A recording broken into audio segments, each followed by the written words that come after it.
This is the second video for Geometry 3.1 Lines and Angles. We don't really have anything new to go over today. We're just going to kind of review some things here. So let's just take a look at what the four angles that we learned. So we have alternate interior angles. The key to recognizing these is seeing which number or which line is the transversal. So this here's the transversal, and then just recognizing the interior and the exterior. Okay, so alternate interior angles, they've got to be on the inside, and they've got to be on alternate sides of the line cutting through the other two. Okay, same side interior, this one's pretty easy because it's on the inside and they're on the same side. Okay, corresponding, again, these are the trickiest ones for students to recognize. Remember, one is going to be on the interior, one is going to be on the exterior, but on the same side of the transversal. Okay, so like 1 and 3. This one's on the interior, this one's on the, on the exterior, this one's on the interior, but they're on the same side of the transversal. And the last one, the alternate exterior angles. So we've got to be on the outsides, okay, and then on opposite sides. So 4 and 8 or 1 and 5. Okay. Let's see, what else do we got here? Let's just go through these exercises here. Name one pair of each of the segments. Okay, so we're just going to go ahead and name a pair of these. So parallel segments, there's a bunch of them here. You can just pick one. I'm going to do this segment here and this segment here. So EA is parallel with segment FB. Parallel is pretty easy to recognize. How about skew segments? How about we do this segment here and this segment here? Okay, we see that they are never going to touch, but they are not parallel. So segment EF is skew with segment HD. Okay, parallel planes. Why don't we do the top and the bottom of this box? Okay, so remember we just label these with a little box. We just need 3 points, so if I want to do the top, I'm going to say EFH, which is parallel with ADC. Okay. Usually students don't struggle with those too much. All right, so let's for the next four here, let's recognize that this is the interior, all in here.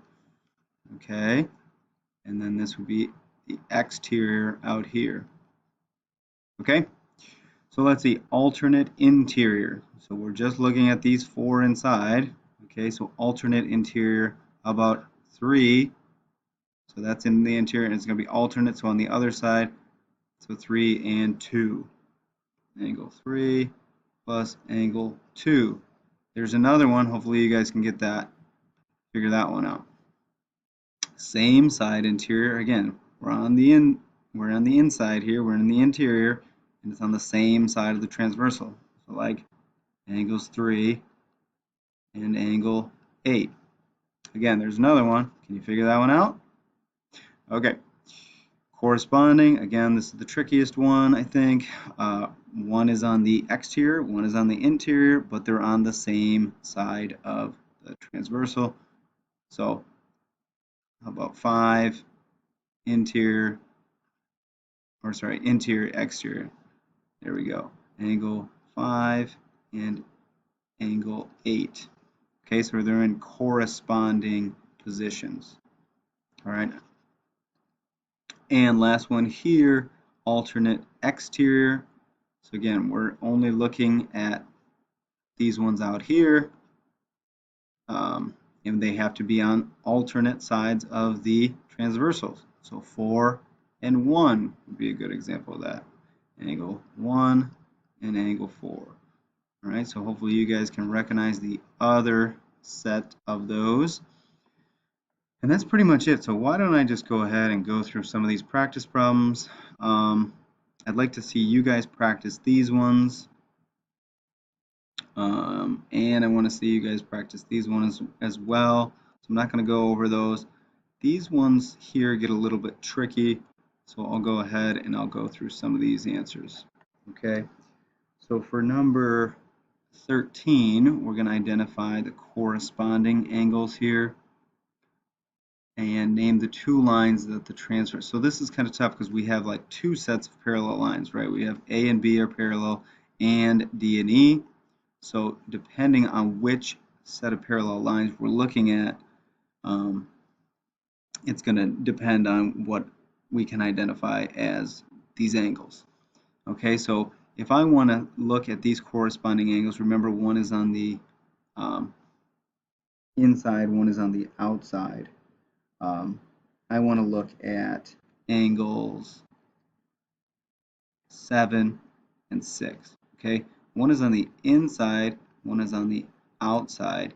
If we're looking at A and B being the parallel lines, and then C being the D being the transversal.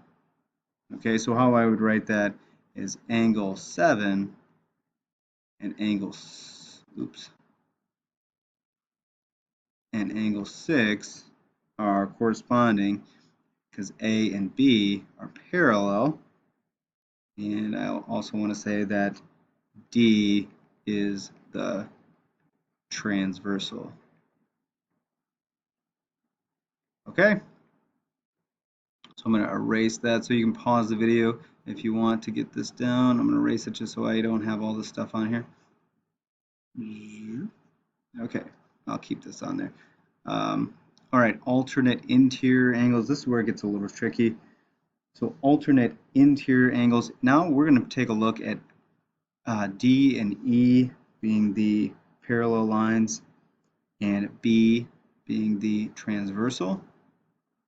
Okay, so let's see, alternate interior angles. Okay, so that we want to look at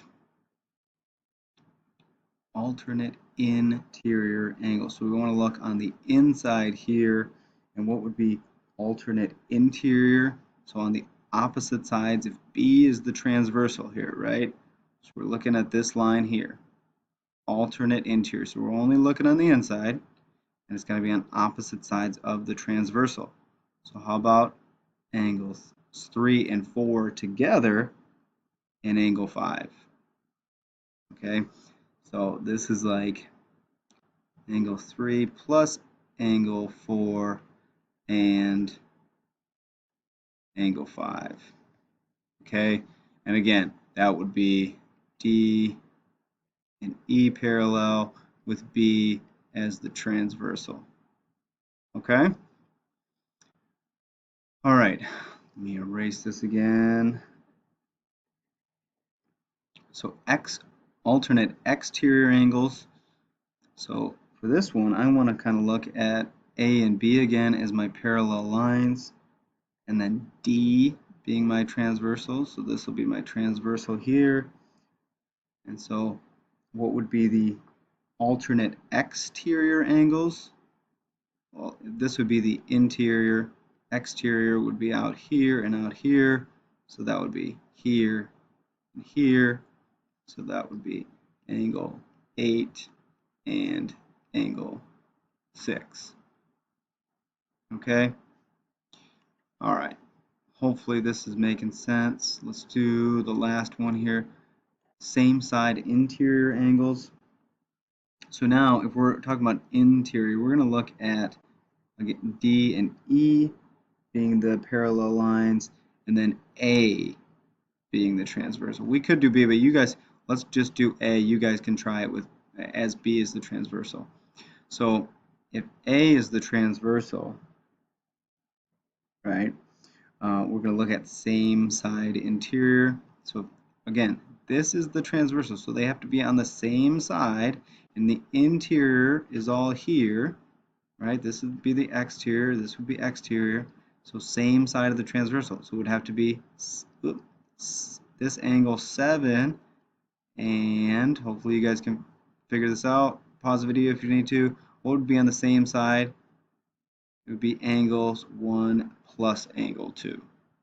Those would together make a set of same side interior angles. Okay, so again, I'll write this one out fully. So that would be angle 7 and angles 1 plus angle 2, with D and E being parallel. This should be lowercase, and then the transversal A would be the transversal.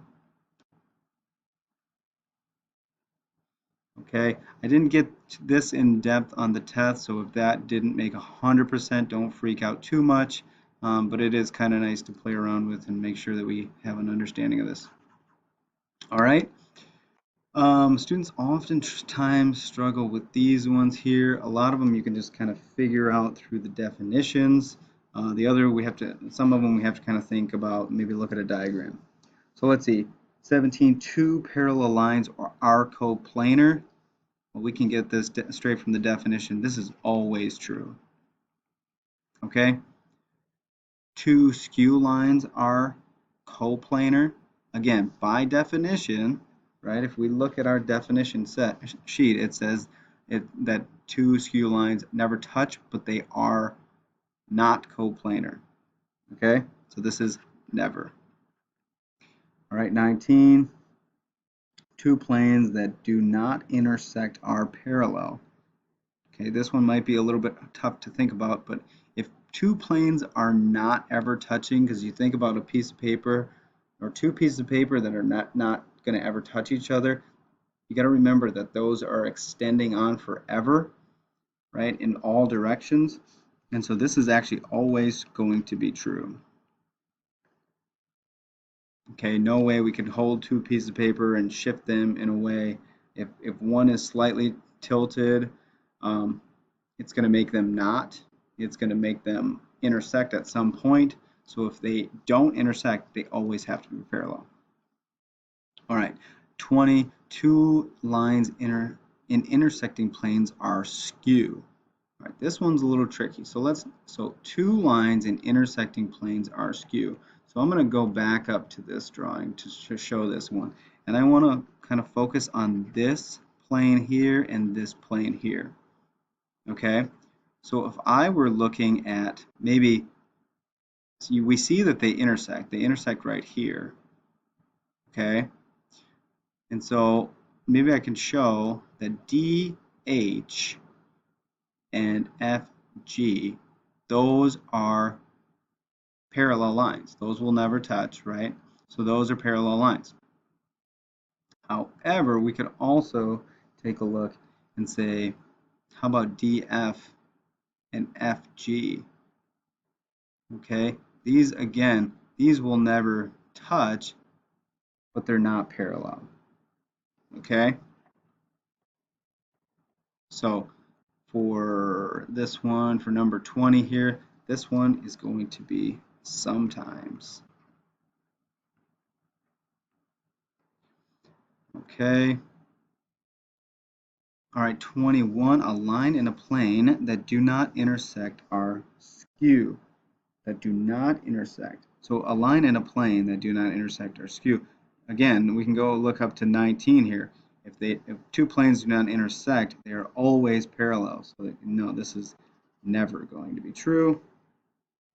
Last one, that's all I got time for. So 22, alternate interior angles are on the same side of the transversal. Alternate means they're on opposite sides. So no, this is never, ever true. Okay, I'm running out of time here, so if any of this didn't make sense, just come see me on a Google Meet. All right, later.